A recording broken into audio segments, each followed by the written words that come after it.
board.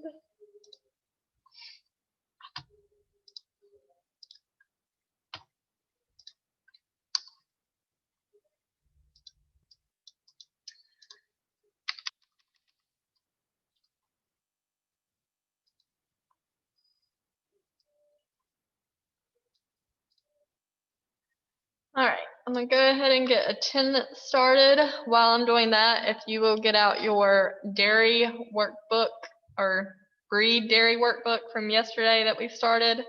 We're gonna finish up those notes today so you can get that submitted. So you can go ahead and get that pulled up on your devices.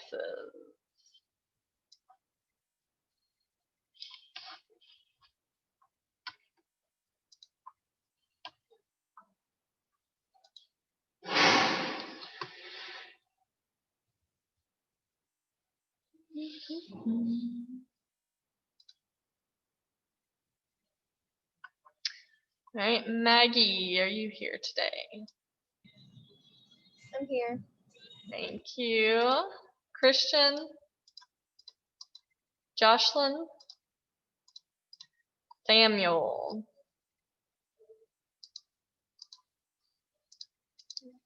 Stephen?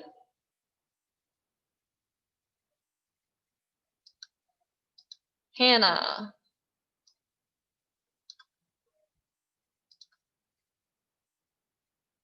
Hannah?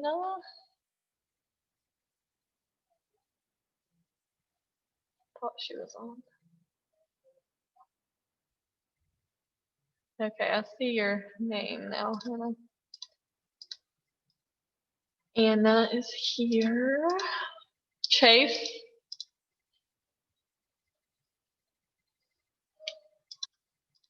Samantha? Abigail? Aaliyah? Here. Thank you. Christina? Here. Thank you. Kaylee?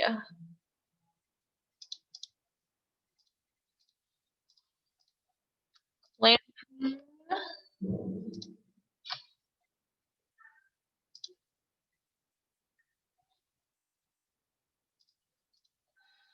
Josie? Alex? Here. Thank you, sir. Timothy? Oh, just kidding. Timothy's here. He wouldn't be on there.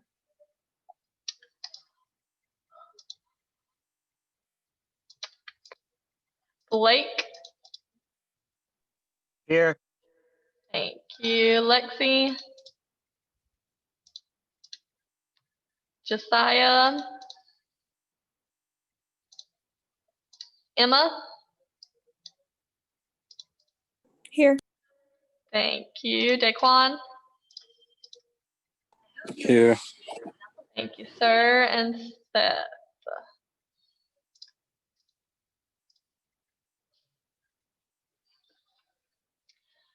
All right. So today we're going to go through dairy cattle production. So yesterday we talked about beef cattle production, and today we are going to focus on dairy.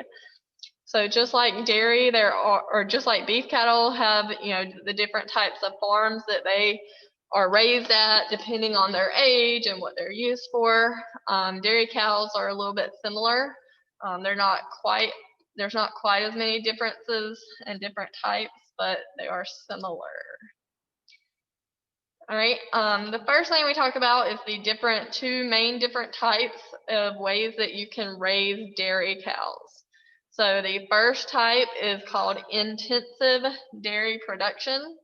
So animals are raised in a more confined setting, such as an open lot or a tie stall barn.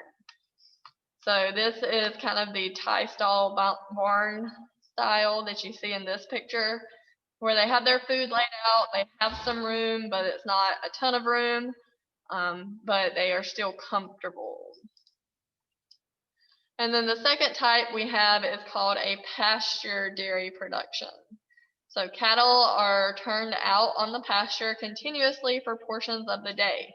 So maybe they have a barn that they stay in, during the night, but during the day they're allowed to go out and actually be in the pasture.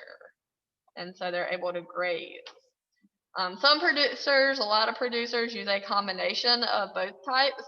And that might be that, maybe they only house them inside during the winter months, or maybe they turn cattle out to graze in the evening, but then bring them back in.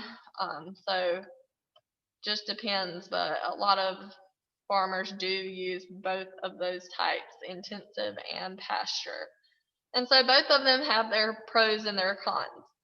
Depending on what you specifically want and what you specifically think or believe, you may pick one over the other. So one thing that's very important about dairy cows is their milking cycle. So when we talk about them being milked, they have to be milked 2 to 3 times a day. So usually that's twice a day. Most farms do it twice a day, once in the morning and once in the evening. And so it's very important that you make sure you have plenty of help and that you're able to milk them as much as they need to be milked, because it can actually be painful if they are not milked, and they can get diseases and things that can arise if they are not milked properly and at the proper time. So there are different types of milking machines and milking systems. One of the ones is called a carousel, and they can milk 64 head of cattle at a time. And so it literally looks like a carousel, like when you think about if you ever rode a carousel as a kid, the circular thing that's got like horses and like imaginary little figurine type things on it where you sit on it, or maybe you sit in some kind of seat and it just goes around. That's a carousel, and so they have those that cows are on, but it's just a big circle pretty much, and then the milkers are able to just attach to them in the circle, and then it can move and they can go to the next cows. So after calving, so after a cow has a baby, the calves are removed from that cow after 1 to 2 days after being born. So male cows are then typically used for veal, which we talked a little bit about, or they could be raised as slaughter steers. I know that some farms actually, they actually also give the option to sell them to people for pets, and so that can be an option for some people as well.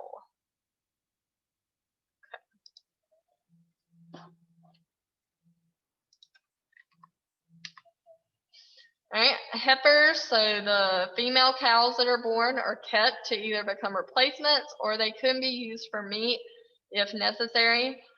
Replacement heifers are typically raised in a feedlot or pasture until they're ready to be moved in with the dairy herd, until they're ready to breed and move in with the dairy herd. So replacement heifers are bred around 15 months of age, so about a year and a couple months, and they begin producing milk 9 months later, so around 2 years of age. So you kind of have to have an investment and give your cows some time. It's not going to automatically, they're not going to automatically start making milk as soon as you buy a baby cow. They take time to work up to that. And so during the lactation cycle, the cows are then rebred. So the cows are bred, they have a baby, give birth to the baby, and then they are lactating or producing milk. And so when they are lactating, producing that milk, at that point, they are rebred.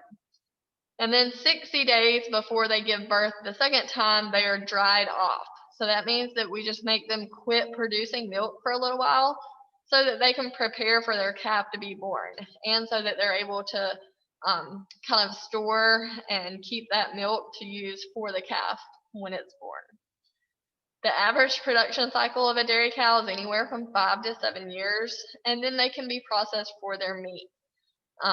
Not everybody does that. I know that some dairy farms have like I think they call it like a retirement field that they go to. So after they're done milking and no longer able to be milked, they just have a field that they put them at that's kind of the retirement field. They go, they get relaxed, be fed, and live their best life, pretty much.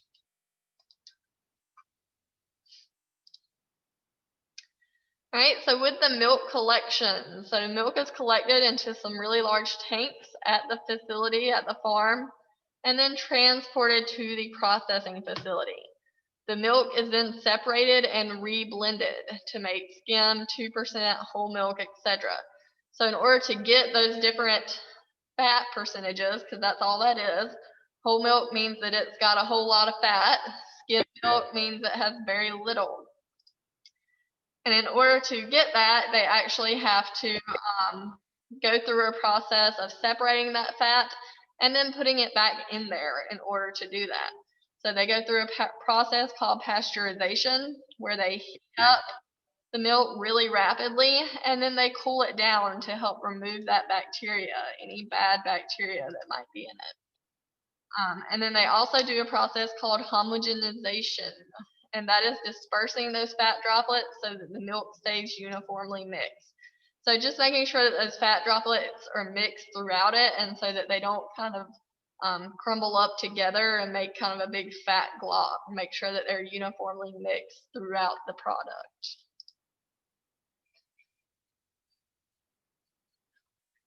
All right, milk products and byproducts. So milk byproducts would be the things that you make from milk, so such as eggnog, butter, whipping cream, half and half, stuff like that that you may use in coffee or when cooking, anything like that.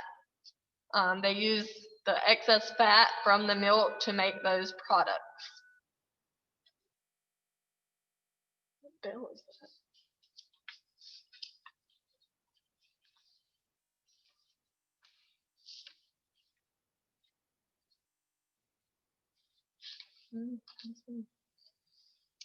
All right, other dairy products can be made from the fat and the butter fat, including ice cream, yogurt, and cheese. So obviously, of course, that's how you make ice cream.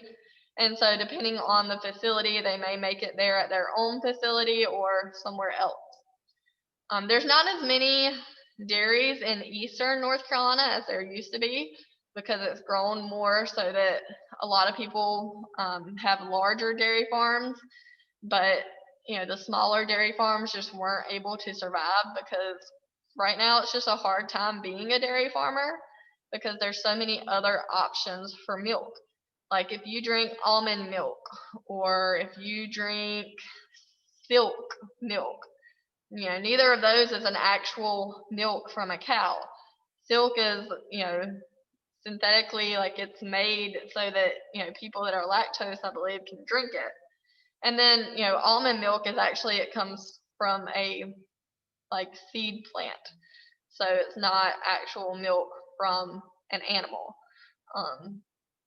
And so, that really hurts dairy farmers because they're not getting profit because a lot of people are choosing other alternatives to milk. So it can be very hard to be a dairy farmer right now.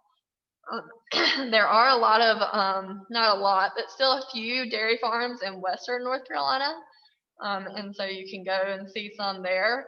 We do have one in eastern North Carolina that I know of. I'm sure there's probably a few more, but one that we go to regularly in Ayden, and that is Simple Natural Creamery. And so usually we'll take a trip there as a class, and hopefully maybe one of these days they will allow that. But that's something that we do as a class usually, so that you get to see that dairy farm. And so if you ever have a chance to go there, I definitely recommend it. They have really good milk, really good ice cream. It's very rich, very good.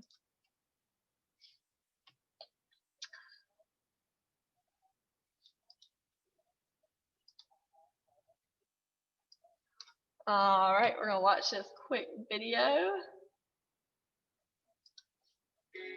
North Carolina is home to 45,000 milk cows, from the mountains to the coastal plain. Each of these cows produces over 21,000 pounds of milk every year, which translates into nearly 1 billion pounds. That's over 112 million gallons of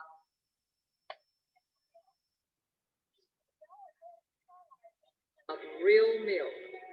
Other than the 5 state-owned farms that are used for teaching and research, North Carolina dairy farms are all family-owned and operated. Some of these families have been farming for as many as 7 generations. For consumers, dairy cows provide an array of tasty, nutritious food and drink options, from cheese and ice cream to milk and yogurt. Milk is really a special treat because a single 8-ounce serving contains 8 grams of protein plus other essential vitamins and minerals, including calcium. Because it is packed with bone-building and muscle-strengthening nutrients, low-fat chocolate milk is a go-to recovery drink for athletes. Now that's an incentive for a workout, right? Did you know that on average it takes 10 pounds of milk to make 1 pound of cheese, a little more than 21 pounds to make 1 pound of butter, and over 25 pounds to make 1 gallon of ice cream? That's a lot of milk to support a growing population like ours here in North Carolina, and it's why our state imports milk to supplement the volume that is produced here.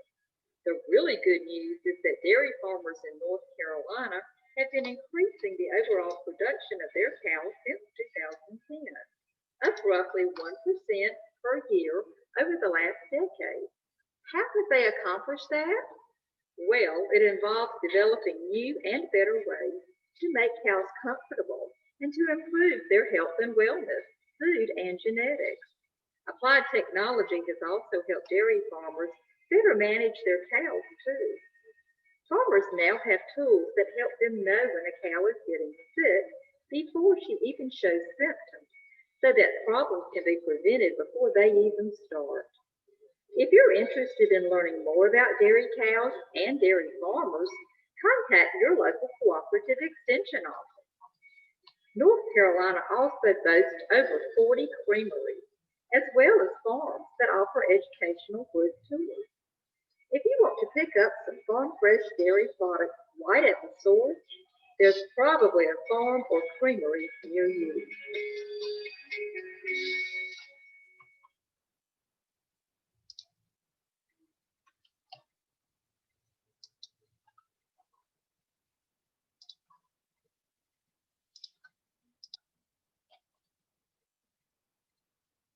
All right, so on your notes, you should have this slide here that you're going to answer.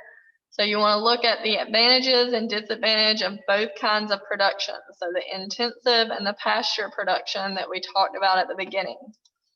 So if we go back to that, remember intensive dairy production is when they're in more of a confined setting, like a barn here, and they're not, outside grazing quite as much.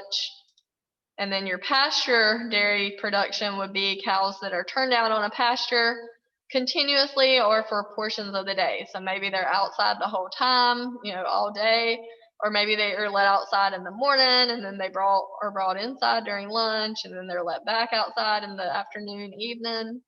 Some form of being outside a lot.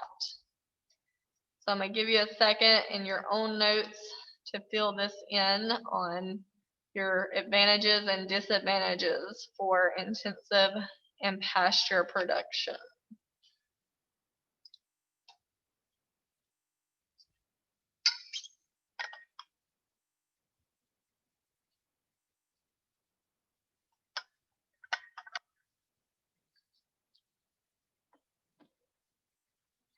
Hey, Miss Hart, did you get my email yesterday? Yes, about your truck, yes. Okay, I was just making sure because you didn't respond. And I was like, and Shaw responded to me, but you didn't. And I was like, oh God. I was like, I don't need no more absences in her class. I was going to say, did I forget and mark you absent or? I don't know. There's something about this party. I just feel like. I don't think you did. I'll go back and double check in a minute. Okay. Yeah, thank you for letting me know. If I don't respond, yeah, it doesn't mean I didn't get it. It just means I got probably 20 others as well. So I just forgot to respond. Okay, it's fine. I was just double checking Yeah, thank because you for checking. literally I couldn't even make it all the way to my stepbrother's shop. I had to pull over and he had to come and get me on a car trailer because my wheel bearing was so wore out that it was literally about to make my front driver's side wheel fall off. Oh, yeah, that's not good. Yeah, it's not. So were you able to get it fixed or is it still in the shop? No, I was able to get it fixed $200 later. Oh. Yeah. And that's with a family discount. Oh, wow. That's crazy. Yeah.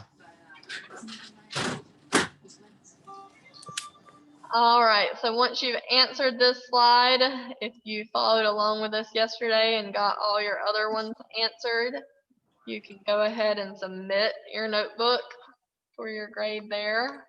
So just whenever you get that done, you can go ahead and submit it. Ms. Hart, being that I wasn't there yesterday, can you go and once everybody leaves, can you go back so I can get the notes? There's a video from yesterday. You can watch that. So Okay. go over all the notes, but yeah, it's pretty quick. If you have any questions though, feel free to ask after you Okay. I should be okay being that you have the video up there. All right, and then today's assignment is just a discussion post. So Okay. you're gonna click this link.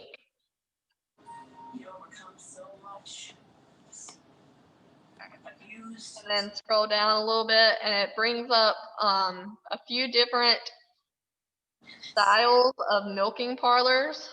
You have your parallel side-by-side parlor, your herringbone or fishbone parlor, swing over parlor, and then the last one is the carousel turnstile parlor that we talked about. And you're just gonna read. It just has a couple paragraphs about each one. You're just gonna read a little bit about each one and decide if you owned a dairy farm, if you were creating a dairy farm, which milking parlor would you use and why? So you're going to reply to the discussion post with at least one paragraph, so 5 sentences about which one you chose and why.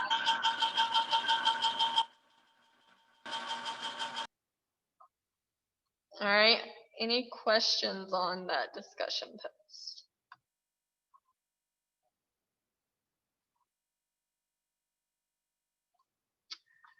Okay.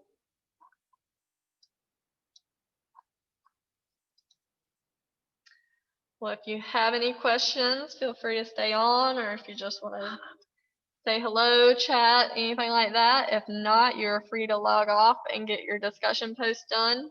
Remember, tomorrow's asynchronous, so no Zoom, but there will be a video posted.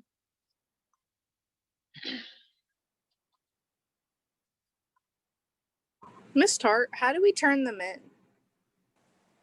Turn what in? The notes. Like, where do we go? So on Canvas, you'll go back to your week 10 playlist and you'll click beef dairy production notes.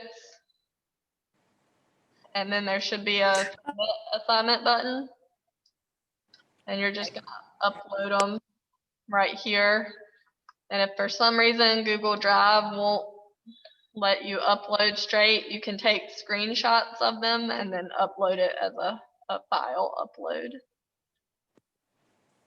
All right. The playlist was throwing me off, so I just want to make sure. Because, like, I feel like if I click the thing, it's just going to ask me to make another copy of the thing.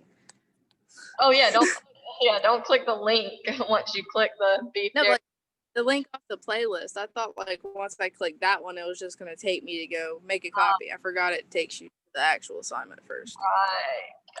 Gotcha. No, you're good. You don't have to make more copies. Oh, I just deleted like 20 of them of one type. I'm sitting over here like, where did it go? And I realized I had like 5 of them. I was just like, oh. Yeah, I probably have a All lot. right. All right. Thank you. You're welcome. All right. Bye. Miss Tar- Bye. Hey, Steph. Hey. Well, my grades are starting to come back up. Yeah. Yeah, good. That's awesome. Same here. Yeah, hopefully one day a week will help keep them up. Now that we're able to communicate more with you guys. Literally, my grades had my mom so stressed out, and when she saw them this morning, she literally about cried. I was like, Oh, funny. Being a mom, you gotta stop stressing her out, Chase. I know. All right, Miss Hart. Well, I'm gonna go watch this video and get the notes filled in, and then I'll send them to you. Alrighty. Bye, Chase. Bye. Yeah, the notes that we're actually doing right now, I actually like doing these kind of notes, like with the slides. They're Yeah. interesting. Oh, good. I'll have to remember that if they're easier. Yep. So I'm trying to make it a little easier so they're not so hard to do. Okay, I'll see you later. Okay, bye, Seth. Bye.